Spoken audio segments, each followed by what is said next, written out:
ॐ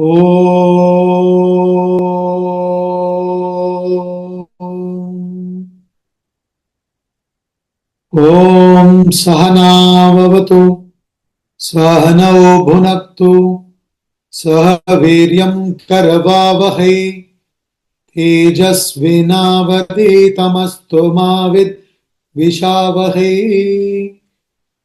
ॐ शान्ति शान्ति शान्तिः।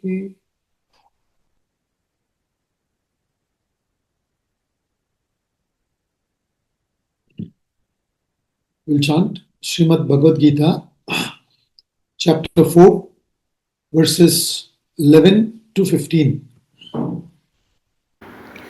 ये यथा मां प्रपद्यन्ते तांस्तथैव भजाम्यहं मम वर्त्मानुवर्तन्ते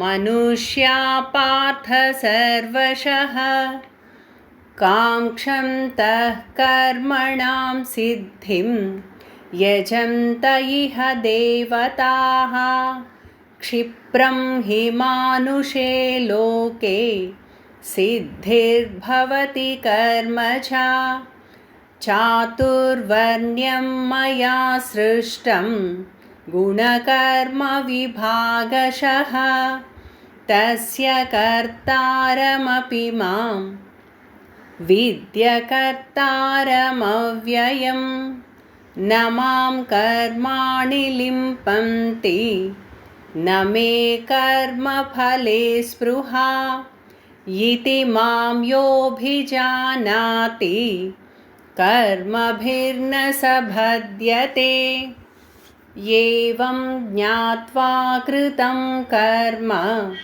पूर्वैरपि मुमुक्षुभिः कुरु कर्मैव तस्मात् त्वं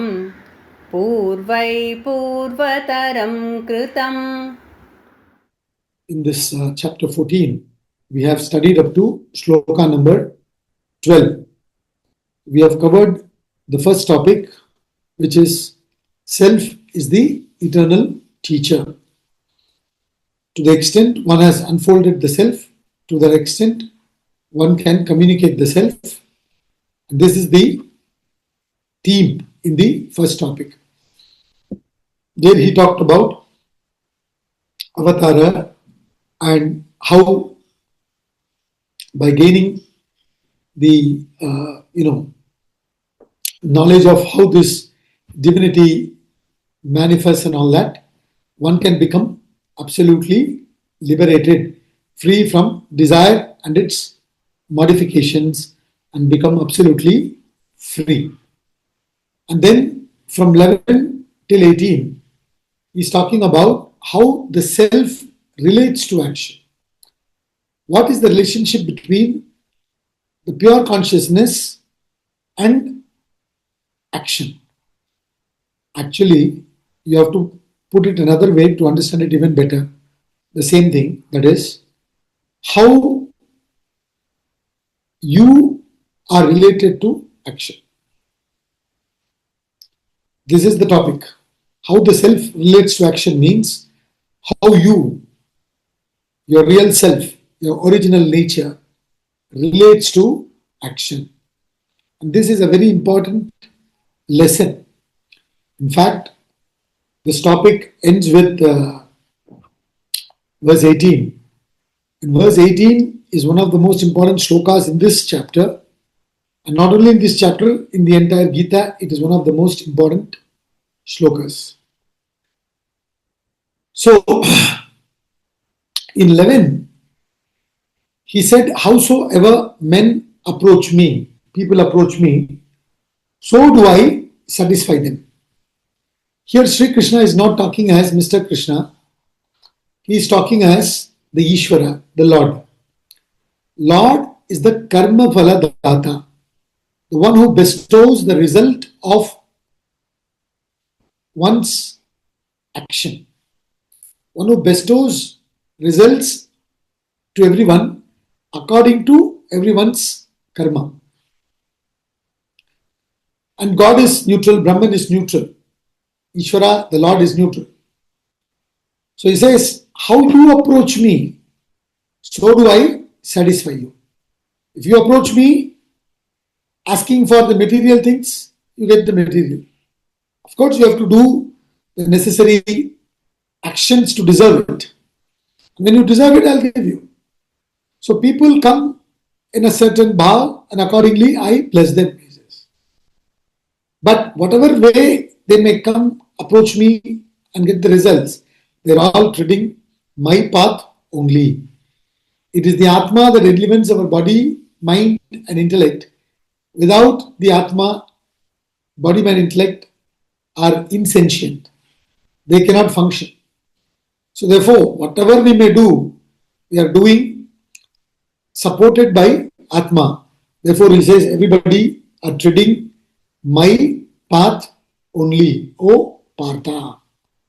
But then, why majority seek the world? Why don't they seek liberation? Why don't they gain the knowledge and liberate? He says that is because in the world, the results come quickly. In shloka number 12, that's what he said. Kshipram himanushe loke siddhir bhavati karmaja. Siddhim bhavati. He says in verse number 12, in the second part, he says, Kshipram himanushe loke siddhir bhavati karmaja.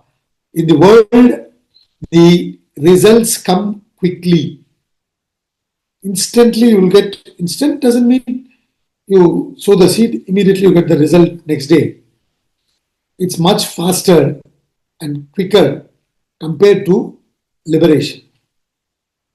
So therefore everybody follows. In the world, everybody wants instant pleasure. Nobody has time to wait. So therefore, he says, they who long for success in action here, sacrifice to the gods. So I explain this to you. Whenever we say Devata or gods, interestingly in our Tattva class also, yesterday about Devatas. Devata in Sanskrit is translated as gods in English, starting with the letter G put in small letter, not in capital letter. And it ends with S, it's given in plural. Whenever you talk about Brahman, you write the word God in singular and with the letter G, putting it in capital letter.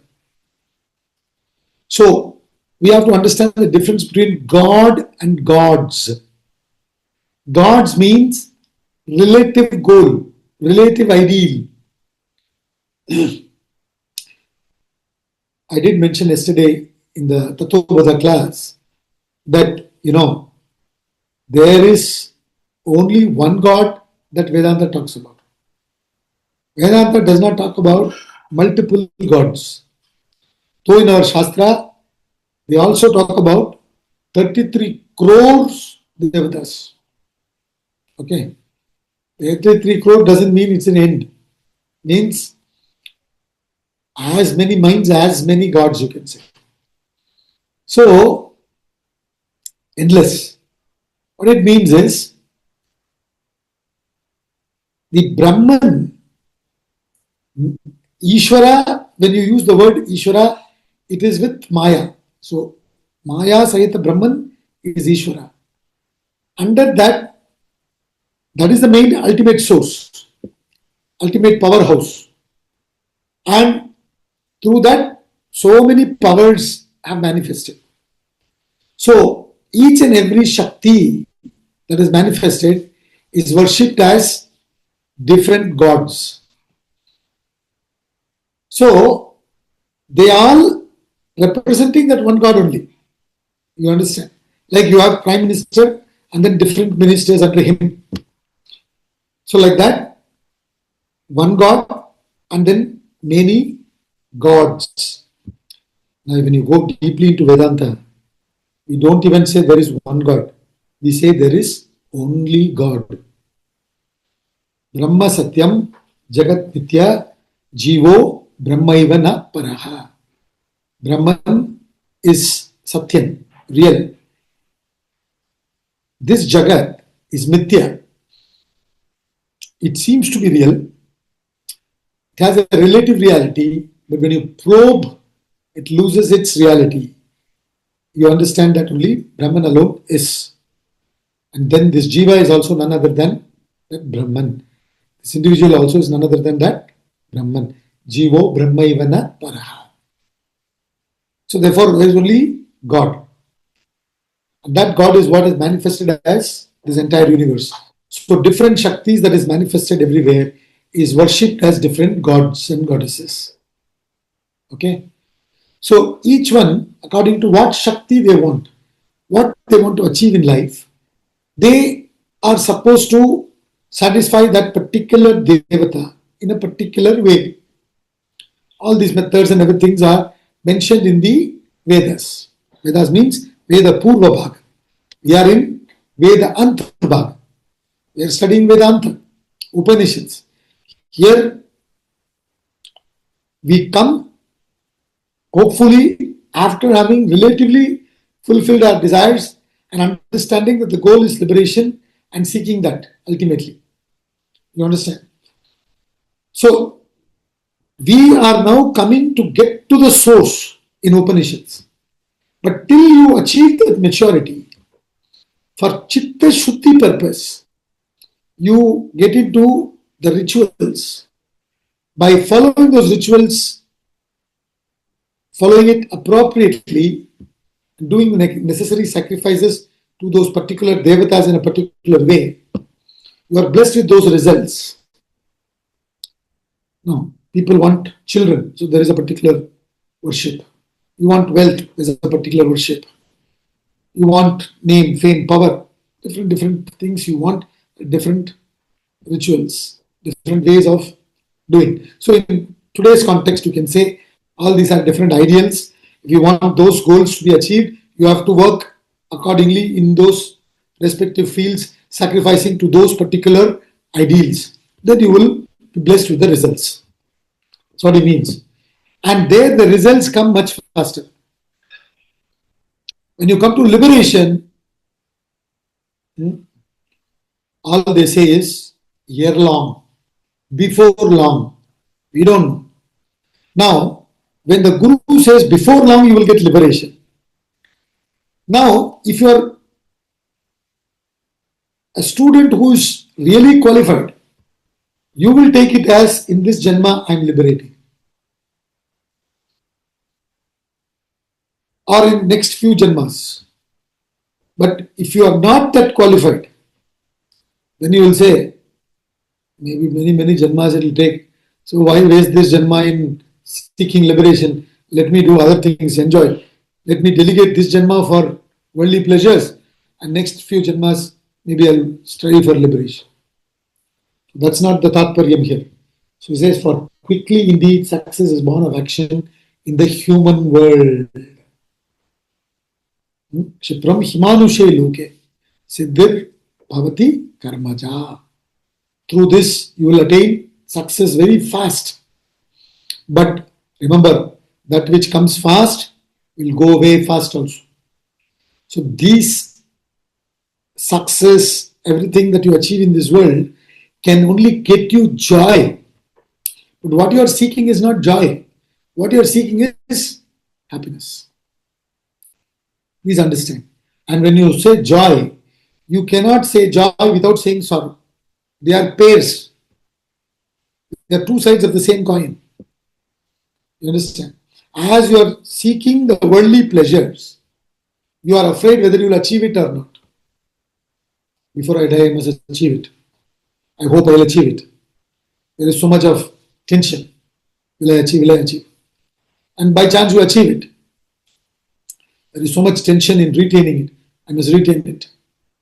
You know, they say in all these sports, tennis and all this, in cricket, it's a defending champion.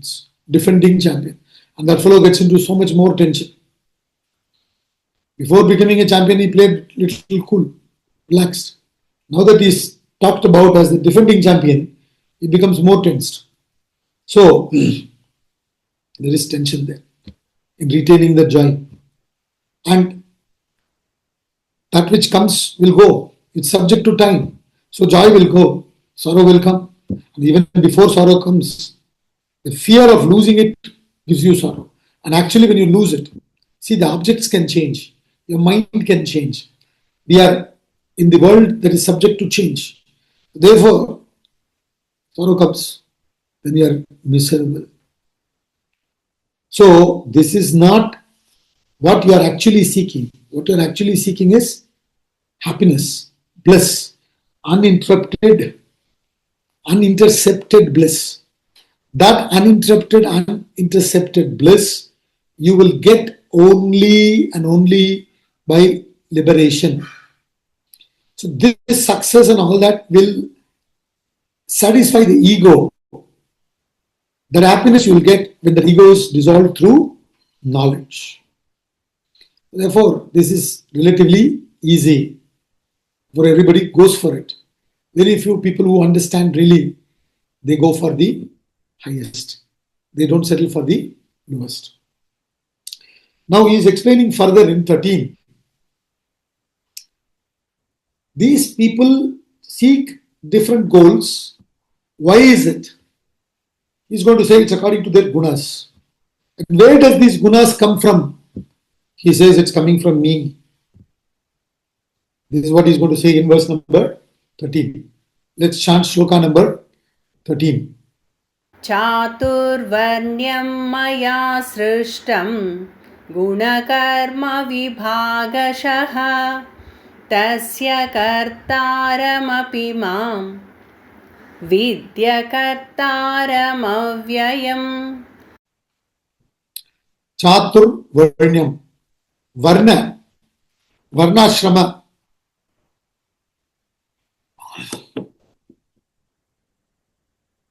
Varnashrama means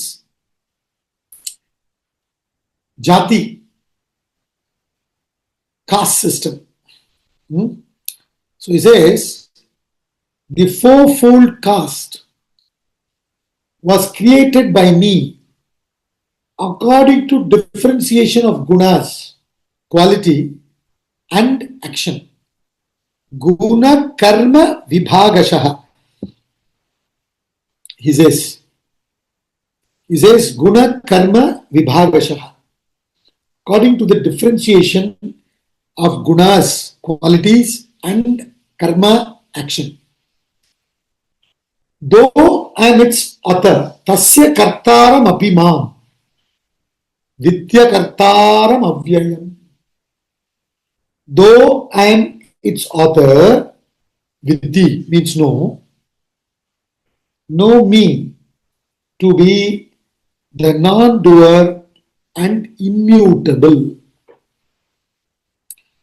He says, I am its author. First he says, they have come from me. Then he says, I have nothing to do with it. And you say, Arey, Sri Krishna is confused. He is not confused. This is where the real topic of this chapter begins. So far he was only warming up. Many places what happens? They say, you please speak for 20 minutes. Sometimes it takes 20 minutes, 30 minutes, 1 hour to warm up. And you are saying, just talk for 20 minutes. It's like that. So far he was only warming up. Now, from this shloka till, like I said, 18, he goes into the real subject of this chapter. Jnana karma sannyasa. How you rise above karma through jnanam. What jnanam you should have. What is that jnanam? That which brings objectivity in action. That he talks about here. From here onwards, the real peak is in shloka number 18. He starts now. He says, this fourfold caste. What are they? Brahmana, Kshatriya, Vaishya, Shudra. These fourfold castes He says, was created by me. Chaturvarnyam maya srishtam. And it was created by me based on what? According to what? Guna and karma. The differentiation in guna and karma. Based on the gunas and the karma that they do. Based on that, they were classified under 4 different castes.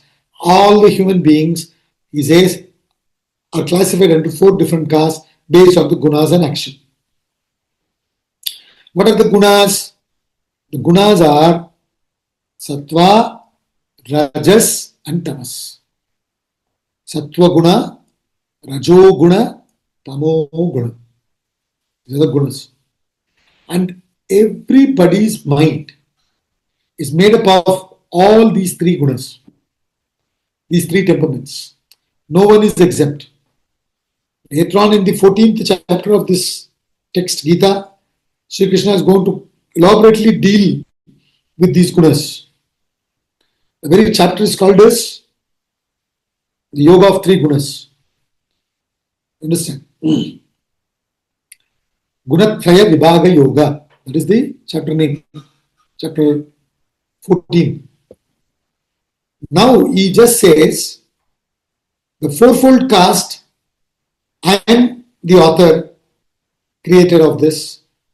It's come from me and it is based on the gunas, and accordingly they are given action.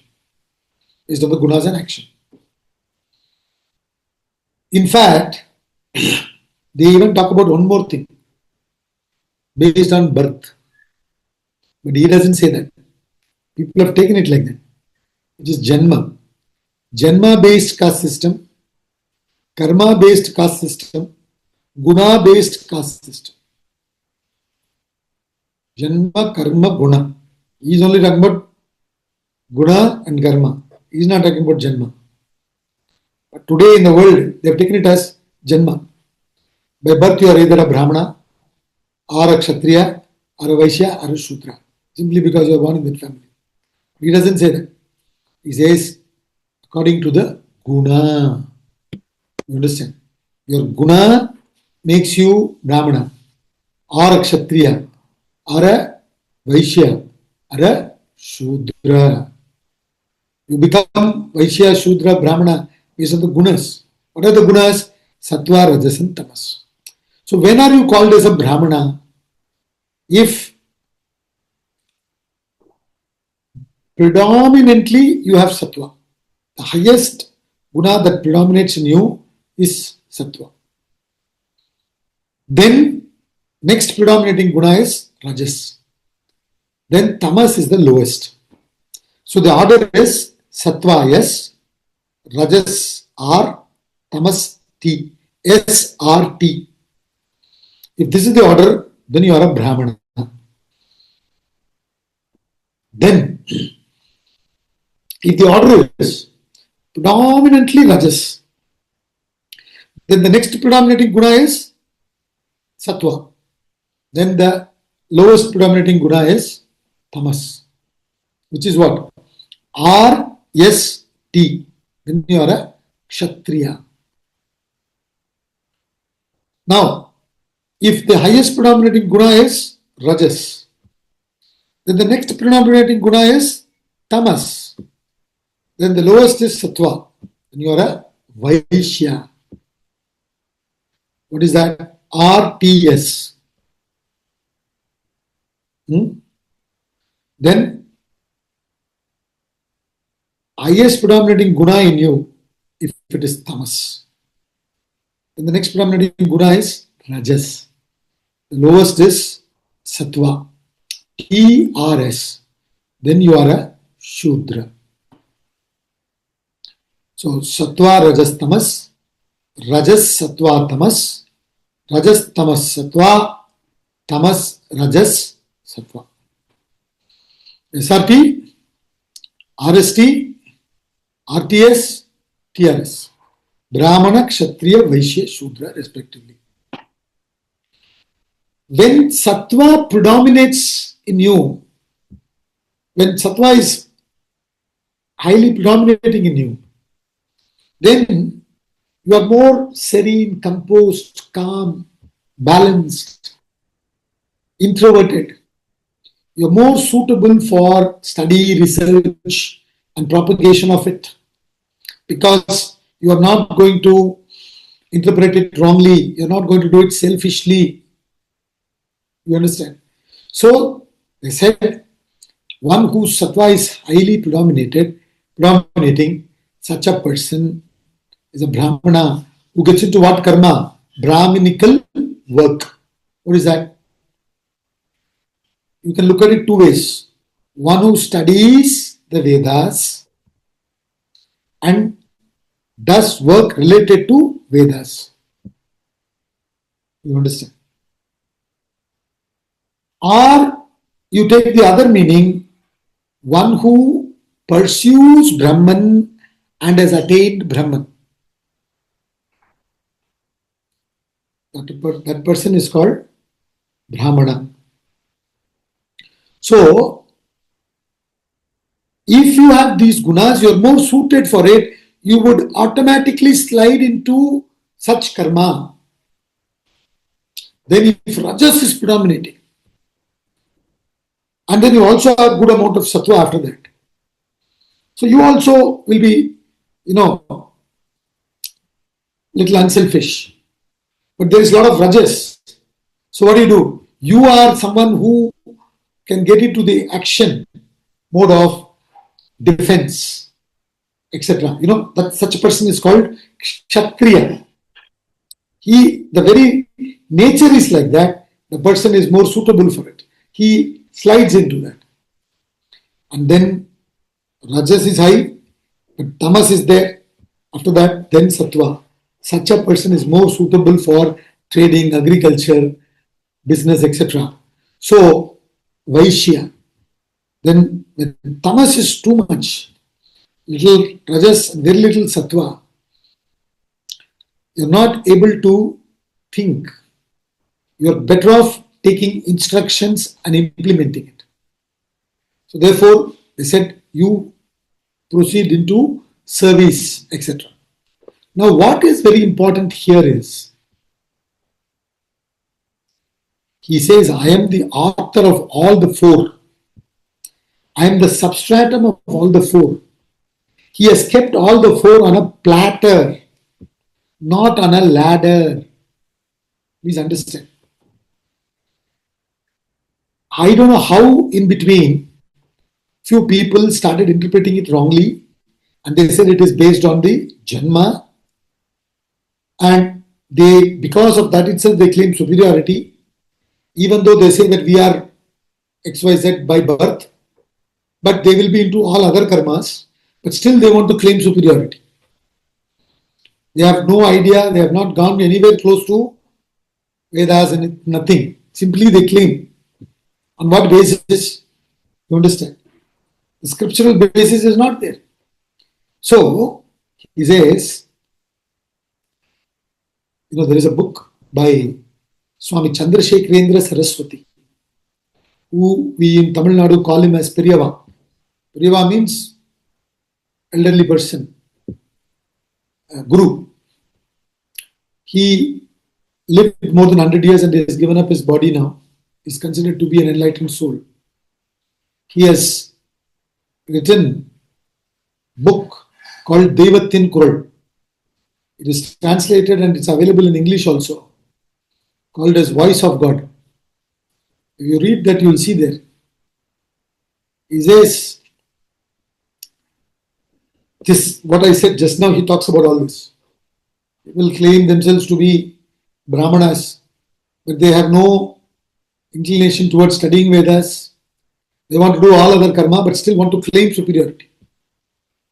You understand? So, guna karma, based on the karma. You do this karma because you are more suitable for it. And it was all kept on a platter. Nothing was kept on a ladder. Therefore, no one is superior, no one is inferior. And the substratum of everyone is Brahman. And each one has to perform the duty without any superiority or inferiority complex as a service to the divinity. As they do it for the society, they do it as a service to the divinity, which is the substratum. And by that, everybody gets chitta shuddhi. You understand? And slowly, everybody moves towards what? Becoming the real Brahmana. Ultimately, everybody has to become the real Brahmana. What is that? Pursuing Brahman and attaining Brahman, attaining liberation. That's why we say the goal in life is to rise from tamas to rajas to sattva and go beyond sattva. So each one must be in their respective nature. He says, we already studied in the 3rd chapter, verse 35. Shreyan swadharmo vigunaha paradharmat sonushthitat swadharme nidanam shreyaha paradharmo bhayavaha. Being in paradharma is fraught with fear, he says. He says, better to die in swadharma. Better to die performing swadharmic action, even though if it is devoid of merit, than excel doing paradharmic action. Paradharma is fraught with fear, he says. Dharma means nature. Swadharma means one's own nature. Paradharma means alien nature. So you be in your nature. Do according to your guna and direct it towards the divinity. Then you become purified mentally. Chitta Shuddhi happens. When Chitta Shuddhi happens, you move from Grahastha Ashrama to Vanaprastha and then to Sannyas and then to Moksha, liberation. So therefore, nothing superior, nothing inferior. This was all later on. So he says, Guna Karma Vibhagashaha, based on gunas, not to be taken literally based on Janma. Right? Now, in case you have this doubt, see, if someone who is having highly Brahminical tendency, the guna sattva is predominating, and that person also marries another person who is also highly sattvic, then the probability is most likely that the children born to them, I'm using very carefully words, probability, most likely and all that, are hopefully Brahmanas. You understand? Because the conducive atmosphere is there. And this person also highly sattvic, that person is highly sattvic. Therefore, we have a lot of examples in Puranas, the otherwise also. Understand? So therefore, it is not a guarantee, but maybe based on this they thought. You understand? But ultimately, each one has to evolve to become Brahmana in that sense. And from a different angle in my classes, I used to say that a true Brahmana is actually a Shudra. How? Because what are we supposed to do? We are supposed to constantly cleanse our Vasanas, mind our own business, and cleanse our Vasanas, desires. God plus desires equals human being. Human being minus desires equals God. So what are we supposed to do? Constantly rise above the desires. Keep on cleansing. You understand? From that way we are also Shudras. So what is there? Something superior, inferior, nothing. And then he says, I am its author. Now how is this? He says, though I am its author. See,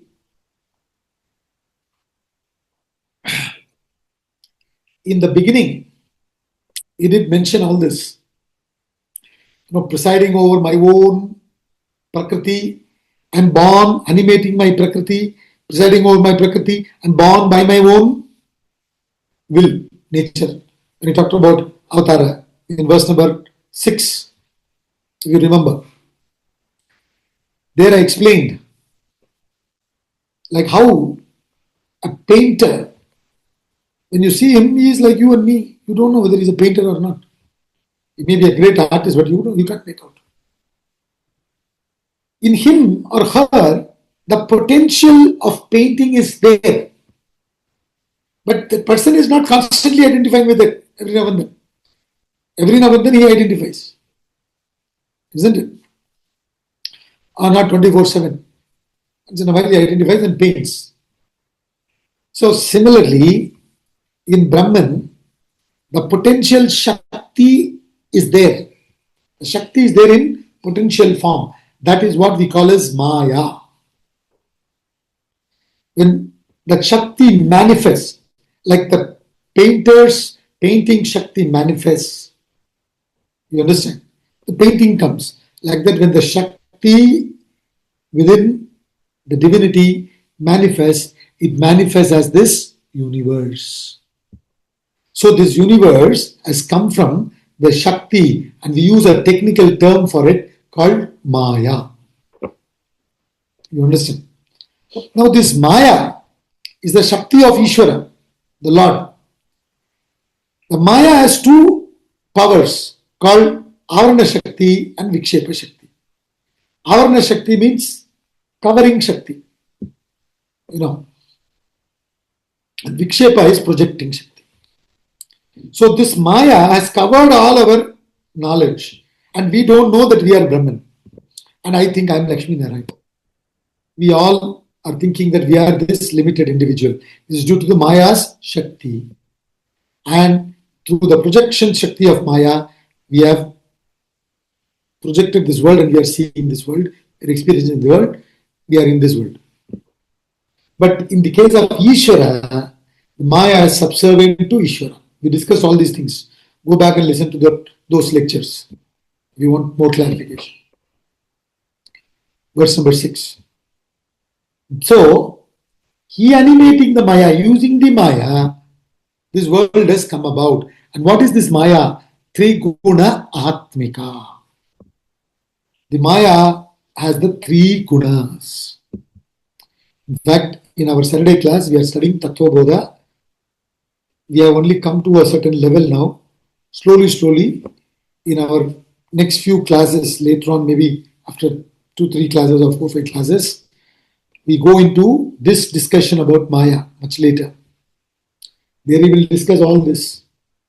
From Sattva, what has come, from Rajas, what has come, what happens to the Tamas, how it goes through the pentamerous self-division and mutual combination, and how it brings about the gross elements, and how the combination of gross elements has brought about this gross body and all that. Okay. So, from the Maya, the Sukshma Prapancha comes, subtle world. Then from Sukshma Prapancha, the Sthula Prapancha comes. Whole Jagat has come. Okay. Now, the qualities in Maya is what? Three guna. Sattva, Rajas, Tamas. And that you will see in Sukshma Prapancha and Sthula Prapancha also. Okay. So, who is the author for all this? The Maya. Where is Maya? The Shakti in Brahman. Therefore, he says, I am its author. Therefore, he says, it's come from me. I am the creator. From that angle. And we also discussed, Maya is the Upadana Karanam, material cause, and Ishvara is the intelligent cause. Nimitta Karanam. Right? Ishvara is the Nimitta Karanam, Maya is the Upadana Karanam.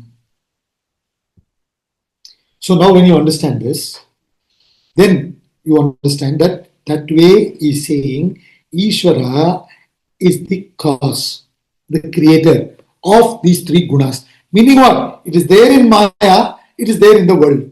There is nothing superior, nothing inferior. I'm repeating it again and again. Because it's part of the total. In which how can there be superior and inferior? Due to our stupidity, due to not studying the scriptures properly, due to not digesting the message in the scripture properly, we have brought about all this nonsense. So in the Vedanta Treatise book, in the Code of Conduct chapter, Code of Living chapter, not Code of Conduct, Code of Living chapter, I think chapter number 4, in the first part of Vedanta treatise. He discusses this. He says, in today's context, the way the caste system is understood and practiced, it has to be abolished. Because even after coming to our classes, we'll try to find out. Even after all this discussion, after the class, we also have question answer session. No? So maybe somebody may think of asking, so what caste you are? You understand? We are worried about, is he that caste or this caste? Who is this fellow who is sitting next to me? Is he this caste or that caste? While he is talking about something else, we still, our mind goes into this. So much we are lost in it. In fact, to a great extent, why our country is not progressing that much is my personal opinion. I feel is this caste system. More than caste system, misunderstanding of it. That's the problem. Anyway, so he says, though I am its author, know me to be the non-doer, tasya kartaram api mam, vidya kartaram avyayam. Vidhi akartaram avyayam. Vidya kartaram means when you split it, it's sandhi. Vidya kartaram is one, looks like one word, but it's just, you have to split. Vidhi akartaram avyayam. Know me as what? Akarta means non-doer. I do nothing. In my presence, the Maya has come about, manifesting. And it's drawing the sentiency from me. Like, sunlight is there. Huh?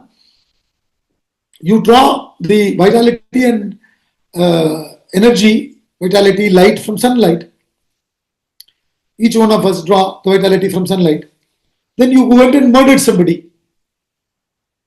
Will you tell in the court? Sunlight is responsible. How is sunlight responsible directly? Yes, no doubt. Without sun's vitality, you would have not been able to murder. But does it mean that sun is responsible?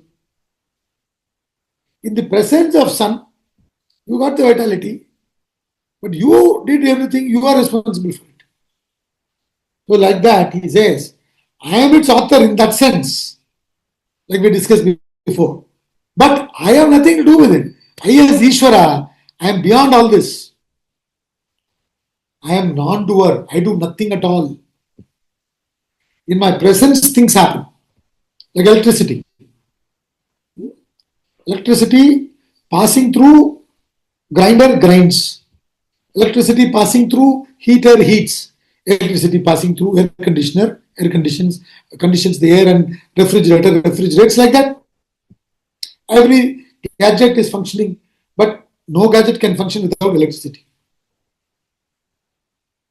You say battery, that is also electricity. Okay? But you can't keep electricity responsible for it. Are you with me? So like that, I am its author from that sense.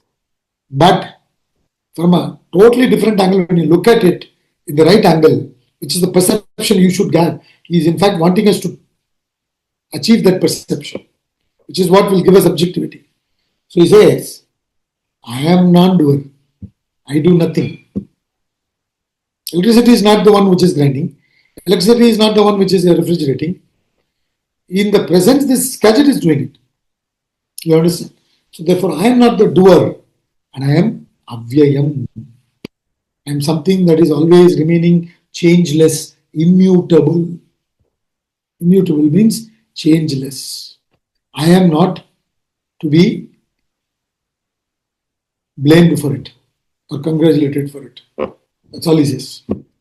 So, why is he mentioning this? Because this variety has come from Maya. According to each one's karma, this differentiation has come. Each one is born with sattva predominating, rajas predominating, or tamas predominating. And according to their gunas, they all are seeking the goals in their life. And if they put in the right appropriate effort, I as Ishvara give them the results. And in the world, the results come very quickly. Right? But if you gain this knowledge about me, the Ishvara, I'm the one who's sitting in you, the individual also. You are overpowered by Maya. But now, if you take this knowledge, see, this is another thing we need to understand. You want to overcome Maya and rise above Maya, you have to seek refuge in knowledge of Brahman.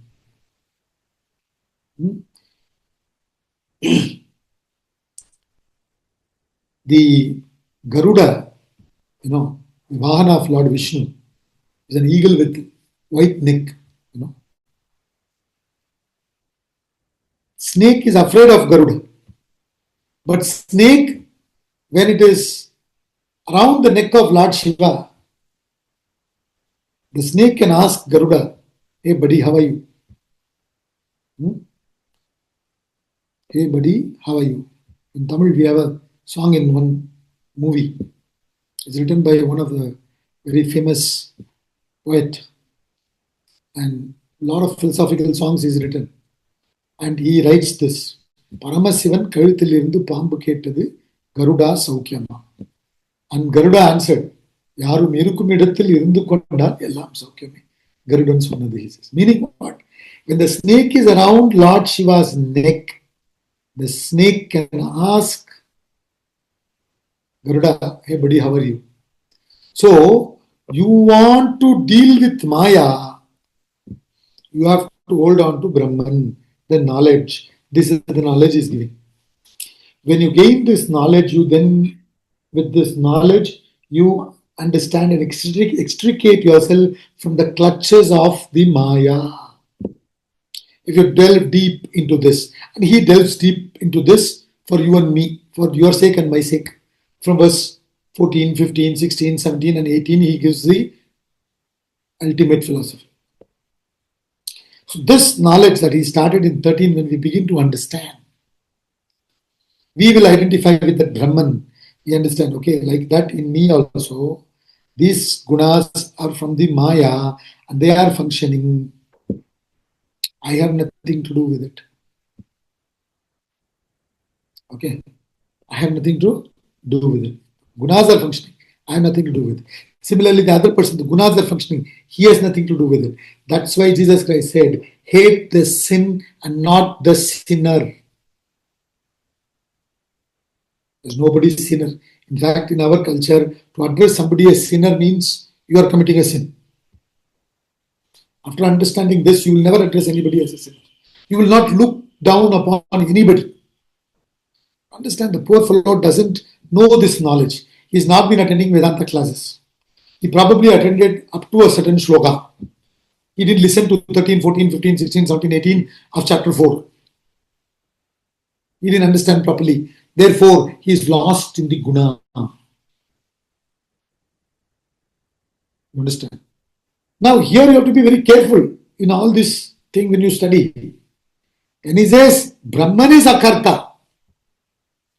You, if you identify with that Atma in you, then you are also akarta. But if you wrongly understand yourself, this word Atma in English means what? I.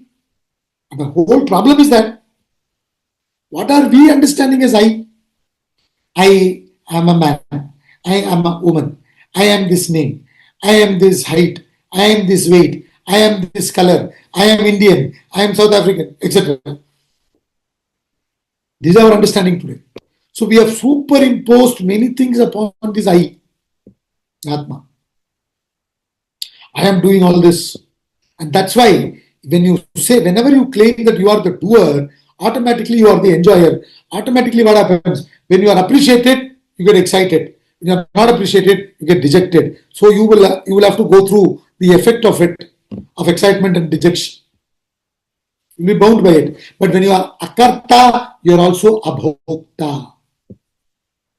Understand? So when he says, I am akarta, therefore I am abhokta, I am immutable, I am changeless, all these are happening, nothing happens to me. A snake is projected upon the rope. Does anything happen to the rope? Nothing happens to the rope. Rope remains in its immaculate condition without any problem. You understand? So therefore he says, nothing happens to me. But if you have, for the word Atma, I misunderstood yourself to be this body, mind, intellect complex, enlivened by the Atma, the combination, the Jiva, then this body, mind, intellect is the what? Karta. They are functioning. Right?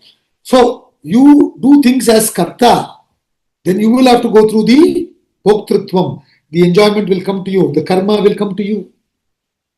Is what he's saying. Okay. Arjuna asked in the third chapter, you are praising knowledge, then why are you forcing me to do this action? How you have to do the action? He's explaining this. This is how you have to do. So therefore, though I am its author, from the Maya point of view, I am non-doer and immutable from the Ishvara point of view. This is what he's saying. It's one of the most brilliant, explanations given in this portion of the Gita. Beautifully takes this into that. So therefore, now there is another story we give in the class. A fellow committed a murder and he was caught with the police. And in the court, the judge, went through all the data, all the arguments he heard from both sides of the lawyers and everything. Then he said, okay, this fellow should be hanged. He's committed the murder. So when he was about to pass the sentence, this fellow said, this murderer, he was attending Vedanta class, but he didn't understand Vedanta properly. So he said, sir, I am not the murderer. I didn't commit the murder. Atma is the murderer. So therefore, Atma ko jail bhejo. Put Atma in jail. Luckily, to the same class, judge also went Vedanta classes, weekly class. Right? And judge properly understood the knowledge. He said, you are absolutely right. We are going to sentence death only to the Karta, not the Atma. Understand? So the murderer is the Karta. You go. He said. Atma is I. I didn't do anything. Body, mind, intellect only did. Put that. No, the murderer didn't say Atma did it. I didn't do. Body, mind, intellect did it. Put body, mind, intellect in jail, he says. Give death sentence to them. So the judge said, yes, I'm giving death sentence to body, mind, intellect only, not to you. In the sense, nobody can escape the karma cycle. He's going to say that in the next shlokas. Gahana karmano gatihi. You understand? So don't wrongly quote scriptures. I do nothing. Do all kinds of things with kartrutva. If you do with kartrutva, you will have to go through bhoktrutva. There is no escape. So you have to gain the knowledge and come out of that kartrutvam. That's the message he's giving here. If we understand this correctly, we will rise above the kartrutvam. Actually speaking, what are we supposed to rise above? We are supposed to rise above this kartrutva bhava only. But the problem is, we all rise above action. Because it's relatively easy. It's relatively easy to give up action than to give up the doership attitude. It is relatively easy to give up the possessions than to give up the possessive attitude. Isn't it? You'll give up things. But mine. I gave it to him. I gave it to him.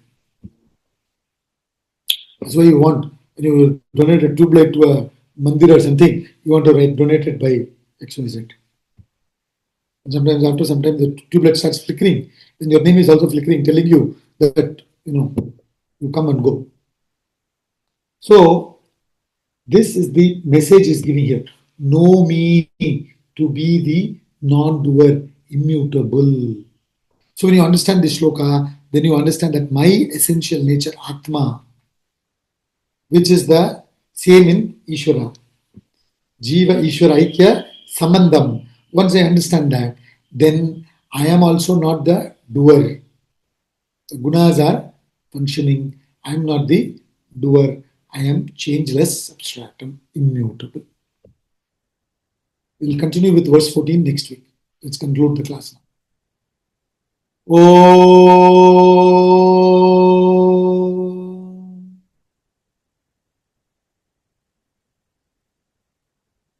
Om Purnamada Purnamidam Purnat Purnamudachyate Purnasya Purnamadaya Purnameva Vashishyate Om Shanti Shanti Shanti.